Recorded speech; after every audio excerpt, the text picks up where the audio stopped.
प्रथम मैं हमारे देश के प्रधानमंत्री आदरणीय नरेंद्र मोदी जी का हृदय से आभार प्रकट करता हूं। उन्होंने हमेशा जिस प्रकार गठबंधन के भीतर मेरा संरक्षण किया, लोक जनशक्ति पार्टी रामविलास को उचित मान सम्मान देने का हमेशा कार्य किया। मेरे नेता आदरणीय रामविलास पासवान जी को जिस तरीके से उन्होंने अपने साथी, अपने दोस्त की तरह, उनके रहते हुए और उनके जाने के बाद भी जिस तरीके से उनके मान सम्मान को हमेशा ऊंचा करने का काम किया, ऐसे में लोक जनशक्ति पार्टी रामविलास का हर एक कार्यकर्ता आज खास तौर पर हमारे प्रधानमंत्री जी का धन्यवाद करता है, क्योंकि आज पुनः एनडीए के साथ जो हम लोग का पुराना गठबंधन रहा है, जिस गठबंधन के तहत दो बार हम लोग लोकसभा और दो बार हम लोग विधानसभा का चुनाव पिछले 10 सालों में हम लोग लड़ चुके हैं, आज पुनः उस गठबंधन को एक नई मजबूती देने का कार्य किया। मैं भारतीय जनता पार्टी के राष्ट्रीय अध्यक्ष आदरणीय जेपी नड्डा जी, केंद्रीय गृह मंत्री आदरणीय अमित शाह जी का भी विशेष तौर पर धन्यवाद करूंगा, जिन्होंने एक बड़े भाई की भूमिका पार्टी के तमाम हितों को, पार्टी की तमाम चिंताओं को, पार्टी के तमाम कंसर्न्स को न सिर्फ एक्नॉलेज किया बल्कि एड्रेस करने का भी काम किया।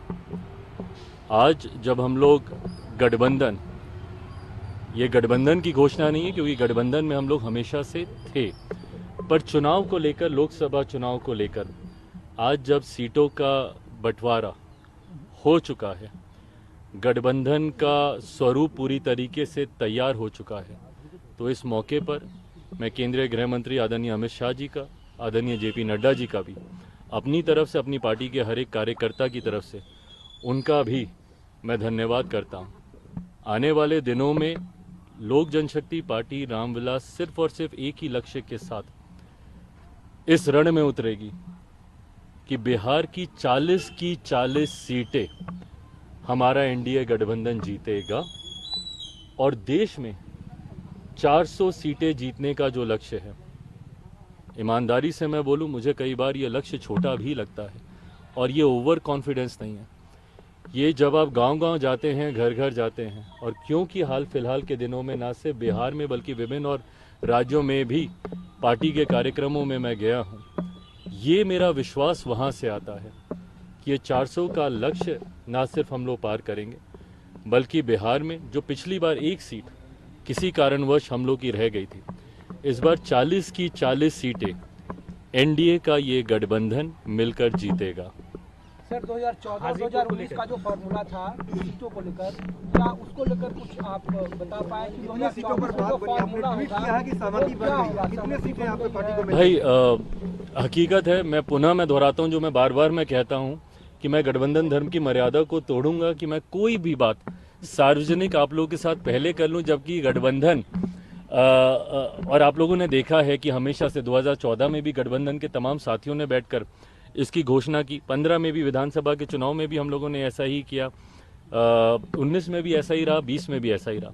मुझे लगता है बहुत जल्द गठबंधन के तमाम साथी वो सब एक साथ बैठकर न सिर्फ सीटों की बल्कि सीटों का चयन भी हो चुका है, उसकी भी घोषणा हम सब साथ मिलकर करेंगे। हाजीपुर को लेकर एक चीज आ रहा है कि जो दूसरा खेमा है आप लोगों का, क्या वो इस गठबंधन का हिस्सा है, क्या वो आपके कोटे में है या नहीं है? भाई मुझे नहीं पता कि वो गठबंधन का हिस्सा है नहीं है, ना ही वो मेरी चिंता में है।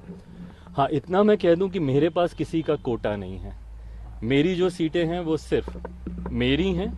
गठबंधन में कौन है वो है कि नहीं, कौन है नहीं, बाकियों का तो मुझे पता ही है, वो है कि नहीं मुझे नहीं पता, बट हाँ मेरे पास किसी के कोटे की सीटें नहीं है।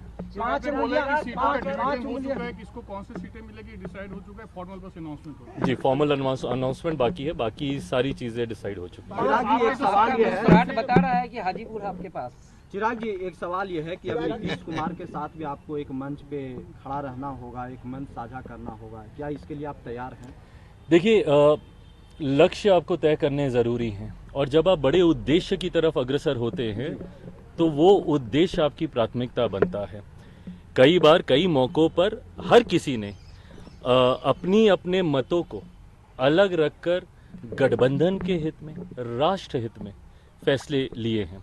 ऐसे में आज की तारीख में जब मैंने कहा कि 40 की 40 सीटें जीतनी हैं, उसमें यकीनन भारतीय जनता पार्टी की एक अहम भूमिका है, मेरे मुख्यमंत्री नीतीश कुमार जी की, उनके पार्टी की एक अहम भूमिका है, लोक जनशक्ति पार्टी रामविलास की एक अहम भूमिका है, तमाम हमारे सहयोगी साथी इस गठबंधन के जितने भी और घटक दल हैं उन सब की एक अहम भूमिका है। ऐसे में हम सबको एक मंच पर आकर एकजुटता दिखाकर 40 की 40 सीटें हम लोग जीते, उस ओर हम लोग को कार्य करना होगा और तभी हम लोग 400 का जो लक्ष्य है उसको हम लोग पूरा कर पाएंगे। हाजीपुर को लेकर कोई इशू आपका है अभी भी या पूरा खत्म हो चुका है? जमुई से कोई बहुत इशू लोग नहीं। पूछ रहे हैं, कह रहे हैं कि इस बार क्या हमारे नेता जमुई को रिप्रेजेंट करेंगे या नहीं करेंगे? 14 ये अब क्योंकि अब सीटों का बंटवारा हुआ है और बहुत खूबसूरती से आपने प्रश्न पूछा था कि पता चल जाए कि मेरे पास कौन कौन सी सीटें हैं। बट हाँ, जो भी सीटें लोक जनशक्ति पार्टी रामविलास के पास आई हैं उनमें कौन प्रत्याशी होगा ये पार्टी बैठकर इसका फैसला लेगी, पार्टी का संसदीय बोर्ड इसका फैसला लेगा और वो भी मुझे लगता है it's just a matter of time, because अब अधिसूचना मुझे लगता है जल्द आएगी, तो बहुत जल्द ये सारी बातें भी साझा की जाएगी। आपके कुछ कंसर्न्स हैं वो आपने नड्डा जी अमित शाह के सामने अपने कंसर्न्स उठाए, तो उस कंसर्न्स को क्या बीजेपी ने एड्रेस कर? They've been well addressed. All the concerns, each and every concern has been very well addressed. चिराग जी, तारस जी अब राजनीति से संन्यास लेना अरे बाप। चिराग जी एक सवाल है कि आरजेडी बुला रही है कि आरजेडी कह रही है कि नीतीश कुमार चिराग पासवान को वहाँ कुछ हासिल नहीं होने देंगे। क्या आपको जो आरजेडी की ओर से ऑफर है आप कैसे देखते हैं? मैं दोहराता हूँ, अब हम लोग का लक्ष्य किस तरीके से एनडीए 400 सीटें जीते, जिसमें बिहार का सबसे महत्वपूर्ण योगदान है। 40 मजबूत सीटें हमारा प्रदेश देता है। अब एक एक सीट पे कैसे हम लोग जीत को हासिल करें और ना सिर्फ जीत, एक बड़ी जीत। पिछली बार 19 में भी आपने देखा होगा हर सीट पर हम लोग का मार्जिन कितना खूबसूरत था।